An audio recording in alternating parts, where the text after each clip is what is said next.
Hello and welcome to Rathod Science Academy. Today in this session we are going to see very important articles that appear in our today's Hindu newspaper. So let's get started with our discussion. First I'll let you know important topics of the day, and later on we are going to see each and every topic from prelims and as well as mains point of view, and at last I'll be giving you even prelims practice questions at last, guys, so that you can understand how questions can be asked from that particular topic. Okay, first let us see the topics of the day.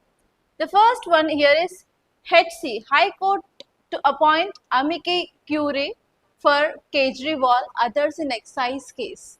So here this article is talking about one important keyword from polity, that is called as amicus curiae.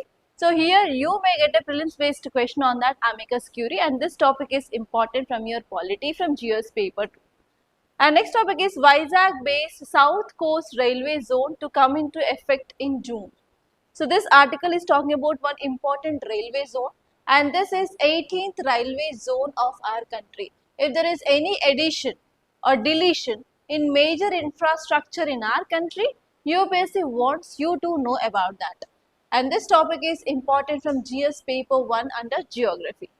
And next topic is Prime Minister strongly condemns attack on oil hub in UAE. So this article is talking about attack on oil field in UAE. So here in 2026 prelims you may expect a question on different oil fields and in the countries which they are located, and this topic is important from international relations from GS paper 2. And next topic is building bridges. This article is talking about battery storage capacity that we have to increase related to solar energy, and this topic is important from GS paper 3 under economy, and as well as you can see this from environment and ecology point of view as well. And next topic is at sea. So this article is talking about frigates of our country, especially focusing on project 17A, and this topic is important from science and technology from GS paper 3. Okay, these all are the topics now we are going to discuss. Okay, look at this title, guys, read out the title.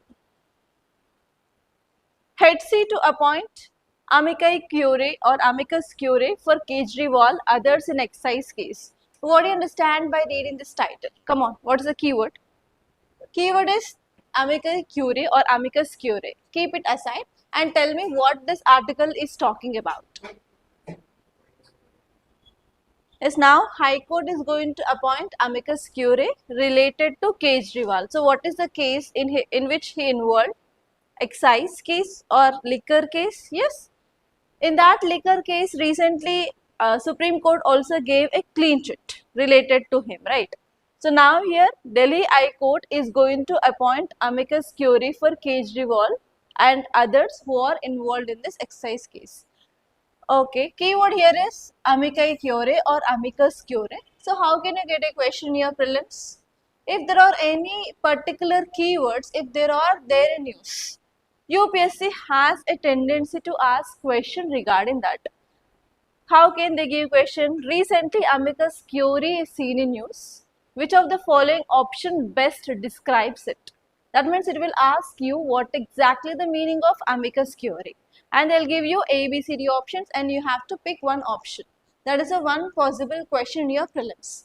And second possible question is, consider the following statements regarding amicus curiae, and they will be giving you 2 to 3 statements and they will ask you to identify correct or incorrect. So these are the two important ways in which you can expect a question.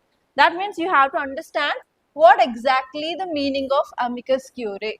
No need to see what is this excise case, what is this liquor scam, who are involved, how many people are involved, nothing. So just focus on this keyword amicus curiae. Okay, now let us see the context. The context says that Delhi High Court said that it will appoint 3 senior advocates as amicus curiae to represent Aam Aadmi Party leaders who are involved in this liquor case. That means apart from these people who are involved, these three people now will be attending the cases related to that in High Court. That is the meaning. So that means amicus curiae means the people who will be attending the court instead of those persons. Are you understanding by this context? So here Delhi High Court is now going to appoint the 3 persons, and these 3% will represent these people who involved in this case. And what they'll do, whatever the information these people has to submit, these people will go and submit to the court. That is this amicus curiae. Okay, now let us see in detail about this amicus curiae. Amicus curiae means friend of the court. Please make a note. Amicus curiae means friend of the court. Amicus curiae means friend of the court. And these are the people who are someone not a party to a case, who are not at all involved in the case. But what they'll do, they will give or offer information or expertise or insights related to the issues which are involved in the case. So this case is about excise duty or liquor scam case, in that whatever the information court requires or whatever the expertise that court need, so these three people now going to provide all those things for the court. And the decision on whether to consider amicus curiae or not is completely the discretion of court. That means if court wants to appoint this amicus curiae, they may. If they don't, they cannot. So like that, it is completely discretion of this court. And one more important point that you have to note here is, court can appoint this amicus curiae for both civil cases and as well as criminal cases. It is not only for civil cases but even for criminal cases also, court can appoint this amicus curiae. Okay, so these are the three important points that you have to remember. So amicus curiae means the friend of court who is not the party of that case, but they will provide the information, expertise, whatever the court wants for early resolution of that case. And next one here is, it is a complete discretion of the court to consider this amicus curiae or not, and it can be appointed for both civil and as well as criminal cases. At last, I will be showing you a prelims based question on this amicus curiae so that you can understand how the question can be asked. Okay. This is your first topic. See this next topic, guys. Vizag based South Coast Railway Zone come into effect in June. What is the meaning of this title? And what is the keyword? Come on, tell me. One word is, you can see Vizag. Next one is South Coast Railway Zone, right? So how many railway zones are there? Have you heard about this North Central Railway, North Railway, East Coast Railway, Western Railway, West Central Railway, Southern Railway, South Central Railway? Yes, so actually our country is connected with different railways, different railway lines. So actually we have divided that railways into different zones. Because of vast east to west extent and north to south extent of India, we divided these railways into different zones. And as of now, with this South Coast Railway Zone, we have 18 railway zones. Okay, if you have seen PYQs, I think once or twice they asked question related to these railway zones. What they asked is, they gave the railway zone on one side and they gave match the following. Like what is this? Where is that central located at? Okay. In this way you got question in the match the following, and this time you can expect a question related to this railway zones in prelims 2026. This time you can expect a pair based question, because this match the following type of question is old format, UPSC is not giving now.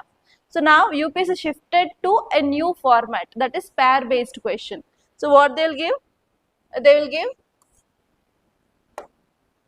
South Central Railway, South Coastal Railway, East Coastal Railway, and they will ask you where is this headquarters located. And they may give in this format of pairs, like 4 to 5 pairs they may give, and they may ask you how many of above pairs are correct or not. So here what exactly you have to see. So now we have 18th zone is in use. So you have to see some basic facts regarding this 18th zone. And now you have to see even different railway zones with headquarters where they are located. So these two are very important. You may get question on this. Recently 18th railway zone is under operational. Consider the following statements regarding that zone, and they will be giving you 2 to 3 statements. And next type of question is, consider the following pairs, and they may give you this zones 4 to 5, and they will give you headquarters, and they may ask you how many of this had been correctly paired or correctly matched. So in that 2 ways you may get a question here, and already UPSC asked question in this area related to match the following questions earlier. So you may expect a question this time also. Okay. Now let us see this context.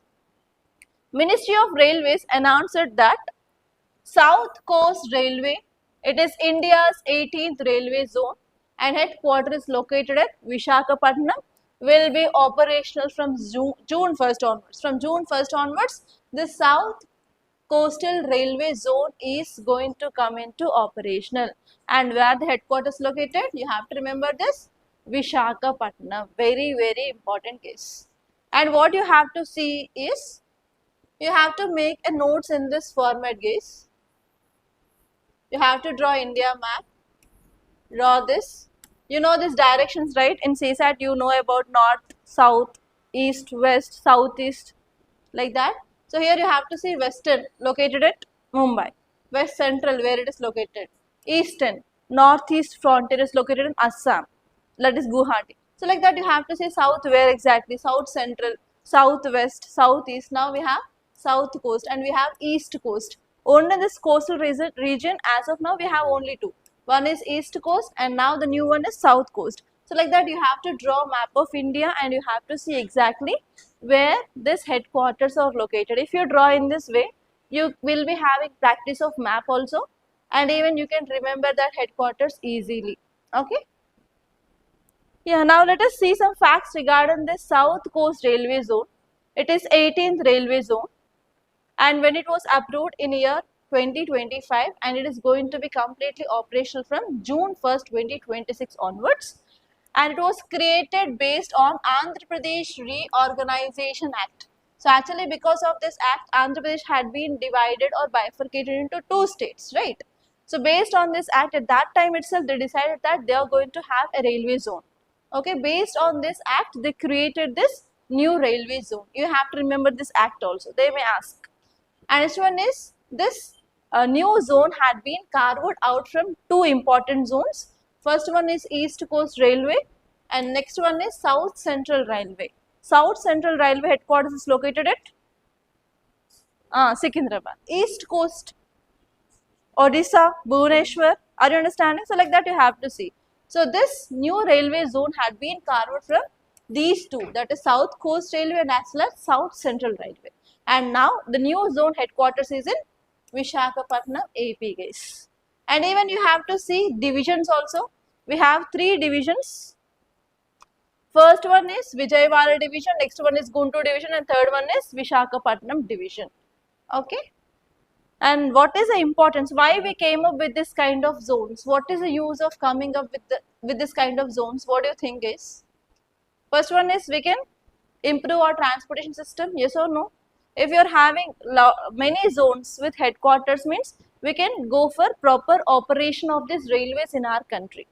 And next one here is, it will also support agriculture and industrial growth also. The major problem with these railways is freight. Freight is nothing but goods carrier. In trains, we have two types of trains. One is civilian trains, second one is goods trains. So if you are having this kind of zones, we can properly maintain this civilian trains and as well as freight transportation. And next one here is, it will also improve our logistics in Visakhapatnam and as well as Krishnapatnam area of Andhra Pradesh. And obviously it will promote tourism as well in this AP, because we have lots of tourism related sites in AP. So these are the strategic importance of this new zone, guys. And I will tell you railway zones and try to remember those all 18 zones. There is no choice for you. You have to remember it at any cost. So first one is North, famous Delhi. North railway headquarters is at Delhi. And this one is North Central is in Allahabad. And North Eastern, it is in Gorakhpur. North Frontier is in Assam, Guwahati. Next one is Northwestern is in Rajasthan, that is in Jaipur. And this one is Eastern, Kolkata. East Central, Hazipur. East Coast, Bhubaneswar in Odisha. West Central, Jabalpur. Western, Mumbai. Konkan, Navi Mumbai. Central is in Mumbai. Southeast Central, Bilaspur. Southeastern Railway, Kolkata. Next one is South Coast, Visakhapatnam. Now it is a new one. South Central Railway is in Secunderabad. Many of you might knowing this. South Western Railway, Hubli. South Railway is in Chennai. You have to remember all these 18 after the class. Please try to draw map of India and try to locate them clearly. And you have to see which is near to you also. You may get that kind of questions as well in geography. Okay, so this is the second article. Say this next article, guys. PM strongly condemns attacks on oil hub in UAE. What does it mean? What is the title? Says PM strongly condemns attacks on oil hub in UAE. What is the place you are telling about? UAE. What is the full form of UAE? United Arab Emirates. Where does it located, in which continent? Asia only? Sure. In which part of Asia? West Asia. What is happening in this West Asia? War between which and which countries? Israel and Iran. Who is supporting Israel? US. Who is supporting Iran? Hezbollah group. Yes. What is that name of operation? It started by US and Israel against Iran. Operation Epic Fury. In that operation, the major leader of Iran died. So because of this, Israel is doing retaliation attacks on US military bases and even different oil fields, gas fields which are located in West Asia. Because of this, we are facing crisis, right? Because of this, what happened? At international level, oil price had been increased and even supply decreased in international market. Because of this, in India also, we are facing this crunch of LPG cylinders and even the price of diesel and petrol also had been increased. Yes, we are facing that problem that you know. If our country is facing that much big problem related to LPG, petrol and diesel, will UPSC ask question on this or not? So how can UPSC can ask a question? UPSC can ask a question on LPG this time. Very, very important. Basics of LPG. What is the components of this LPG? Where we are storing? And even difference between this commercial LPG and domestic LPG, UPSC can ask a question. UPSC can ask a question on pricing of this LPG, how we are deciding the price of LPG, and what about the subsidy. All these things we discussed in our earlier class. Just revise your notes. And second important area here is oil fields and gas fields in West Asia. Yes or no? There may be a possibility, and this comes under map based questions. If you see your UPSC question paper, every year minimum 3 to 4 questions will be there on map. And one important question that we can expect 100% here is Strait of Hormuz. Second one is oil and gas fields in West Asian countries. How can they give question?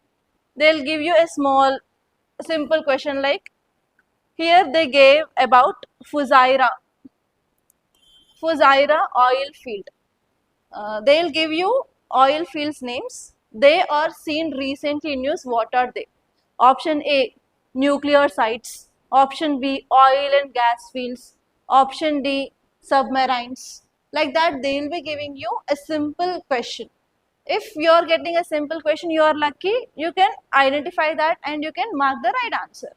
But the second type of question they may give you is pair-based question. It is somewhat difficult.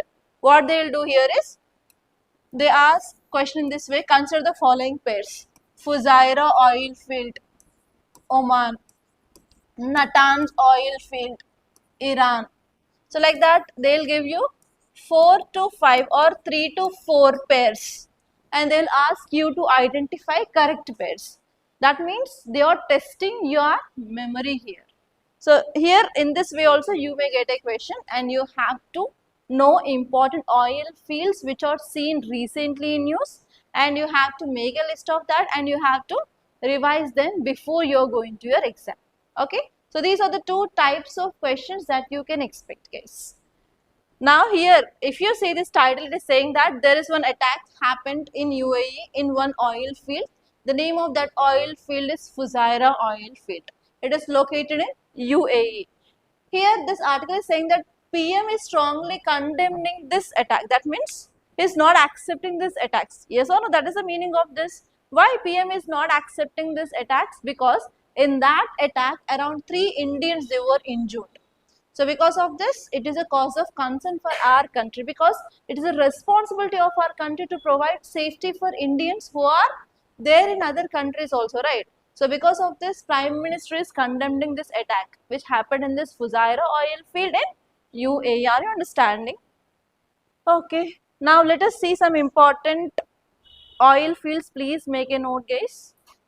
So these are the oil fields which are there in news from 2025 till May 2026, guys. So you have to make a note. The first one is Gawar field located in Saudi Arabia. Gawar field, Saudi Arabia. Please make a note. Next, very important. I am expecting this time you will get this. South Pars. South Pars or North field is of both Iran and Qatar. South Pars, North Field, Iran and Qatar, very important. On this many times attacks happened. Israel directly attacked this South Pars, which is seen highly in news. South Pars or North Field, Iran and Qatar. Next one is Ras Laffan, very important. This is also expected. Ras Laffan is in Qatar. Ras Laffan, it is the biggest oil facility of Qatar. Ras Laffan, Qatar. And fourth one is Fujairah. Fujairah oil field in UAE. Fujairah. And it is a very important export hub of UAE. Most of the exports of UAE will happen from this Fujairah field. Next one is Rumaila. Rumaila of Iraq. Rumaila of Iraq. Rumaila of Iraq. Next one is Sheba. Sheba, Saudi Arabia. Sheba, Saudi Arabia. Okay, first one is Gawar, Saudi Arabia. And one more is Sheba, Saudi Arabia. Iraq, Rumaila. Fujairah, UAE. Pars, Qatar and Iran. Next one is Ras Laffan, Qatar. So you may get a question on this. Please memorize these guys. There is no choice. This kind of facts and map based questions you have to remember. There is no trick. Okay, see this next article, guys. Read out the title. Building bridges, battery storage capacity must keep pace with solar energy generation. What is this article talking about? What is the keyword that you can identify here? What it is talking about? Can you see now? First one is you're talking about something related to battery storage. And next one is you're talking about solar energy generation. What is the link between solar energy generation and battery storage? What do you think? Now we are in summer. Summer started, yes or no? In summer, what we need more?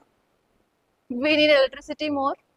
Yes or no? Or else what happened? We cannot stay inside or indoors. Yes? So what is happening is there is increased demand for electricity now in our country. Will you accept this or not? For sure. There is increased use of fans, coolers, AC, whatever it may be, and even summer holidays. For entertainment, 24/7 TV will be on, computer will be on, our internet is on only. So because of this, there is increased demand for electricity in our country. And here, this article is saying that if you are going for use of fossil fuels, like burning of coal, what happens? It will cause pollution, it will cause global warming. That will further leads to increased temperature, global temperature, right? Apart from this, if we are moving towards renewable energy sources, which renewable energy sources are easy for India? Solar energy. Why solar is very feasible for India? Because of location of our country.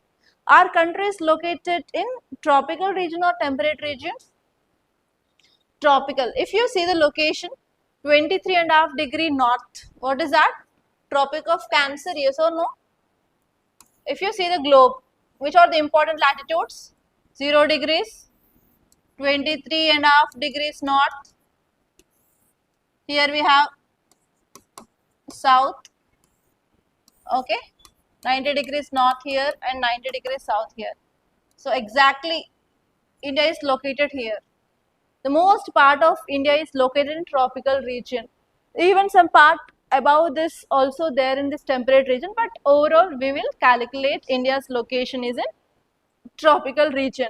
So what is the advantage of tropical region? What are the sunlight which is coming from the sun? Directly vertical rays will fall on India. So because of this we have a good potential of harnessing of or using of solar energy as much possible, right? So actually what is happening here is we are generating more amount of solar energy now. Because of summer season, intensity of heat is very high. Even if you open the tap water at morning 7:30 or 8 or 8:30 also, you are getting warm water only. You are not getting even like normal water also. Yes or no? And if you open the tap at 2 or 2:30 p.m. in the afternoon, then what happen? You'll get like very hot water. Yes, even sometimes we cannot place our hand to wash at that lunchtime also. I think you are facing this problem. Yes or no? So actually what is happening here is there is increased intensity of heat. Because of this, India reached a potential which never reached ever this time in harnessing of solar energy. So when can we generate the solar energy? What is the timings? Whenever sun comes till evening only we can generate this energy, but not in the night time. Yes or no? Night time there is no production of solar energy. What is happening here is during the peak time, during the afternoon time, we are reaching the capacity of maximum. But in the evening times, we are not producing solar energy because of rotation of our earth. Yes or no? So actually what this article is saying that we are generating more solar energy during afternoon time. But the problem here is whatever the solar energy we are generating means we have to store that properly. To store that energy, what we need? We need batteries. The problem with our country is we are not having that much storage of batteries. Because of this, whatever the energy we are generating is getting wasted. If you read this title once again now, you can understand. Battery storage capacity is must to keep pace with solar energy generation. Are you understanding now? The problem here is we are not having proper battery capacity to store whatever the energy we are generating in this peak summer. So because of this, we are losing our solar energy potential in our country. So what we have to do now? We have to invest more and more in R&D in production of huge batteries. Are you understanding here? This is about this article. That is as simple as that. Okay, now let us see in detail with facts also. Okay, so this article is saying that solar performs well during peak daytime hours, but in the evening or night time the supply will be obviously reduced. Without proper storage, we cannot use the solar energy which we generated efficiently. So we need to focus on batteries now. That is this meaning of this article title. And if you see the facts which are given here, on April 25th, 2026, the peak demand we reached is 256.1 gigawatts of solar energy that we produced. That means it is all-time high. Very high amount of solar energy we produced on this April 25th. But the problem here is no proper storage of this energy. Okay. And if you are generating this much amount of energy, we can supply to 10.8% of our total daily generation as well. Evening only we are generating very less, that is 0.1%. So here this article is talking about challenges we are having. Challenges related to the solar is intermittency of solar. You have to use this kind of words whenever you are writing your answer, because choosing of words is very important. Whenever any examiner who is correcting your answers, they will think that this word should be there. So one such a word related to the solar energy is intermittency. Intermittency is nothing but only during the daytime we are going to produce this solar energy, but night time or evening time there is no production of energy. The meaning of this intermittency is we are generating only electricity powerfully in midday but not in the evening time. This is the one challenge with this solar energy, that is called as intermittency of solar. And next one here is the one more problem here is grid stability. So whatever the power grids we have, they are not much stable to handle this much high amount of power in our country. That is the second problem. And next one here is, we're also having economic waste. So if we are, whatever the power we are generating, if you are not using this power efficiently, obviously what are the government given subsidies, everything will be getting wasted. That will lead to economic waste. And this one here is, we are having bottleneck problems also, like production of panels is also not there properly in our country, and we are dependent on mainly China for getting of the solar panels. So all these are the problems which are given in this article, and we have to overcome this problem so that effectively we can use this solar energy for increased demand of electricity in our country. Okay.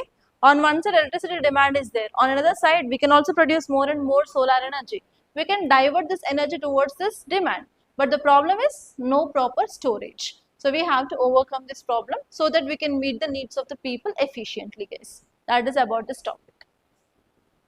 You see this next, this is the thing. See this next article, read out the title.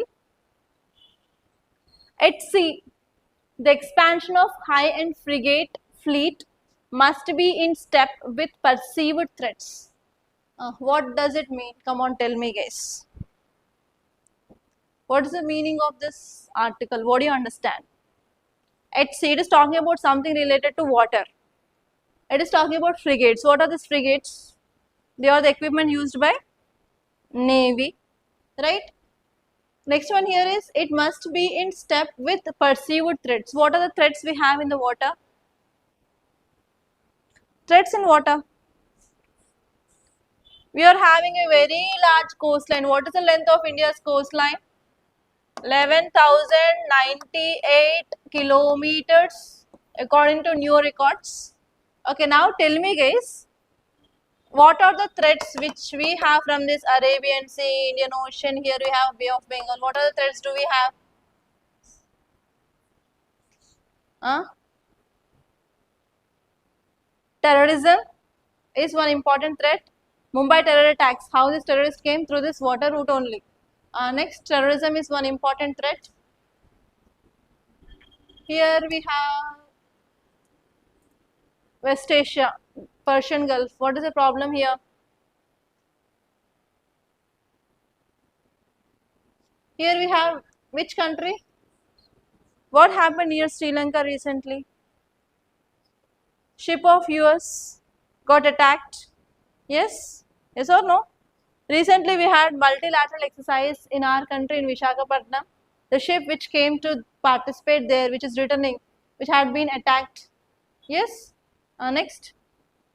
We are having the problem of attacking of ships. Yes, that is the second problem. And next one here is, here we have, which part is it? Horn of Africa. What is the problem with this Horn of Africa and water here? Piracy. Especially these countries are not having proper economic resources. Because of this, what they rely on, whatever the ships which are moving in this area, they will be get hijacked and they will be looted. That is the major problem here, that is called as piracy. Yes, if you are hijacking aeroplanes, that is called as hijack. If you are hijacking ships, it is called as piracy. So here one more third important problem in this water here is piracy. Next, accidents may happen. Because of that, that may cause oil spills. Yes, what is the meaning of oil spill? Oil will be leaked from the tankers and it will be spilling over the water. Because of the density difference between water and oil will be floating on water and it will cause environmental emergency. Yes. Next, other problems. Recently, black marketing of ration PDS rice happened in which state? AP. That means black marketing can happen through the sea routes, and even human trafficking, drug trafficking, arms trafficking, smuggling. Have you heard this word smuggling? Can happen through this. That means we need to ensure that our coastline is safe from this kind of threats. For that, who is protecting our waters, international waters? Indian Navy is protecting. In the defense, we have three forces. We have Army, we have Navy and we have airspace. Army will be protecting our borders on land. They will be working on land at this borders of India, Pakistan, India, China.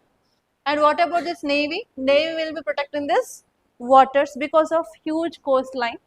And this one is airspace will be protected by this Air Force. These are three major defense systems in our country. Apart from that, if in case if there is anything happen in our country, inside the country, we have Central Armed Police Forces. They will be tackling issues inside our country. Yes or no?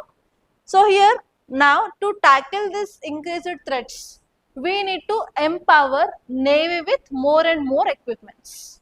So which are the equipments used by Navy? First one is frigates, second one is aircraft carriers, third one is submarines. You know this, right?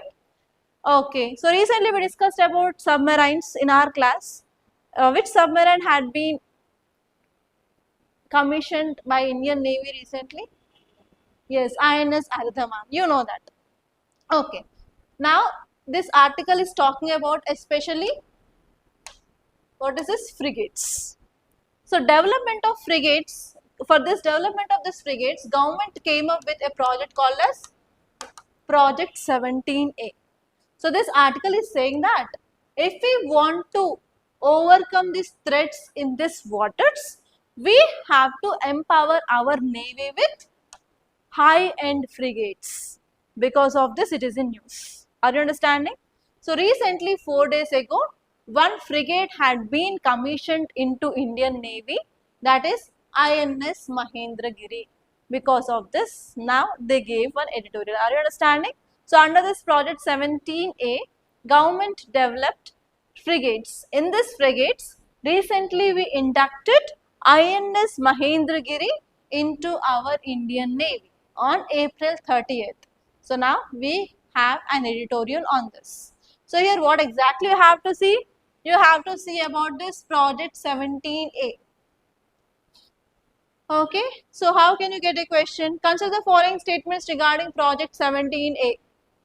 They may give you 2 to 3 statements and they will ask you which of the above statements are correct or incorrect. And this one is, they may ask you about individual frigate. Okay, here recently we inducted INS Mahendragiri. How they can give a question is, consider the following statements regarding INS Mahendragiri and they will give you statements and they will ask you which of the above are correct or incorrect. So these are the 2 types of questions that you can get. Are you understanding? Okay, now let us see this article in detail about this project and about this INS. Okay, if you see about this INS Mahendragiri, Megazone Dock Shipbuilders Limited delivered 4th Sheath Frigate INS Mahendragiri under Project 7A to Indian Navy. So finally delivered happened and that had been commissioned into our Indian Navy because of the citizen news. And if you see the key points, it is a warship and it is 4th Stealth Frigate. And this one is, it comes under Nilagiri class. I think you might have done all these things in your class. It comes under Nilagiri class and it is 4th in that. And if you say about this project 17A, Indian Navy started this project in year 2019. Under that, government decided to build frigates which are of indigenous technology. In that, they came up with the first frigates, that is INS Nilagiri. INS Nilagiri is the first project under this project 17A. And here there are 2 companies which are producing these frigates and you have to remember. First one is Megazone Dock Shipbuilders. Second one is Garden Reach Shipbuilders. So these are the 2 companies which are producing these frigates under this project 17A. And in this project 17A, they came up with INS Nilagiri and we have INS Udaygiri, INS Himagiri, INS Taragiri. So recently INS Taragiri is in news in the month of I think February or March. And now this INS Mahendragiri is in news and even INS Dunagiri is also in news now. And next one is we have to get this INS Vidyagiri in future. So these are the important frigates that we are developing under this project. So you may get in this way also. INS Taragiri, INS Mahendragiri which are seen in news. What are they? Option A is submarines, option B is frigates, option C is what is that? Aircraft carriers and option D is launch vehicles. Like that also you may get a question. INS is nothing but Indian naval ship. So you can eliminate 2, at least 2. In that way You have to use your common sense. INS Taragiri, INS Mahendagiri, they are frigates. Okay. Now see these questions, guys. First one, it is about project 17A itself. First statement is it is related to construction of stealth frigates for Indian Navy. Next one is the ships are being built only in public sector shipyards. Next one is it is a follow-up to project 17, which is about Shivalik class frigates. And next one is it involves use of modular construction technology. Which of the above are correct? 1, 3 and 4. Okay. So actually whenever we are taking these projects, government will be not only giving this government companies, government will be giving projects for private company also, right? Because private companies will be having more technology and they can deliver by the time, and even they will be having advanced technology compared to that of this government. So here this statement, the ships are being built only in public sector shipyard, is wrong. It can give to even private also. So you can eliminate this second statement. First one is obviously it is about frigates. Second one is yes, it is continuation of this project 17. Now it is project 17A, right? So earlier in the 17 we developed only Shivalik, but now we are developing this Nilagiri class. And next one here is obviously they will be using different technology. Okay, so answer is 1, 3 and 4. In this way you have to identify. And here we have only is the extreme word. So in most of the cases, if there is any statement which is having only, 99% that statement will be wrong. You have to remember this thing. See this next question, guys, it is about amicus curiae. With reference to amicus curiae in India, consider the following statements. First one is it's mentioned explicitly in Constitution of India. Next one is it can be appointed in both civil and criminal cases. It ensures fairness in judicial proceedings. If there is mentioned in Constitution, for sure I will be telling about article. It is there in this article, please note it down. It is not mentioned in our Constitution. And even I said it is the discretion of court. Okay, that means it is not present in the Constitution. If you eliminate this option with 1, then obviously you can come with this answer, guys. So I said it is for both civil and criminal cases. So whenever we are appointing any third person who is not part of this case, obviously that will leads to improving fairness in that case. So this will be right. So answer will be 2 and 3 only. Are you understanding? And see this next question, guys, it is about South Coast Railway Zone. Consider the following statements about South Coast Railway Zone. It is 18th railway zone of India, right or wrong? So UPSC will change numbers. It is 14, 15, 20, 21. It may give any number. It is 18th. You have to remember this. And this one is its headquarters, Visakhapatnam. Yes, that is the title. Next one is it was created under Andhra Pradesh Reorganization Act. Yes. Next one is it is carved out only from South Central Railway. Which are included? East Coast and South Central, both. Always if you are getting only maximum times, it will be wrong. So what is the answer now? 1, 2 and 3. Are you understanding? So in this way you have to solve your questions. While reading the statements, you have to be concentrated and you have to focus on statement. If you are getting any loophole or not, you have to check that. Okay. That's all, guys. By this I'm concluding. Thank you so much for watching, and if you like this class, please do hit the like button and please do share this class to your friends. And if you want to start your UPSC preparation, we are going to launch a new batch for GS Prelims cum Mains Foundation on this Monday, guys. And if you want to take online or offline, you can approach us. And if you have any doubts and if you have any queries and if you want to get more details regarding the course, you can contact us on this number 8074765513. And if you want to meet me directly, you can come to our academy, which is located in Ashok Nagar, Hyderabad, guys, exactly above Vikas Book Center, 2nd and 3rd floor. And I will be available in the office from morning to evening, and you can come and you can talk to me directly. And I wish you all the best. Thank you so much, guys.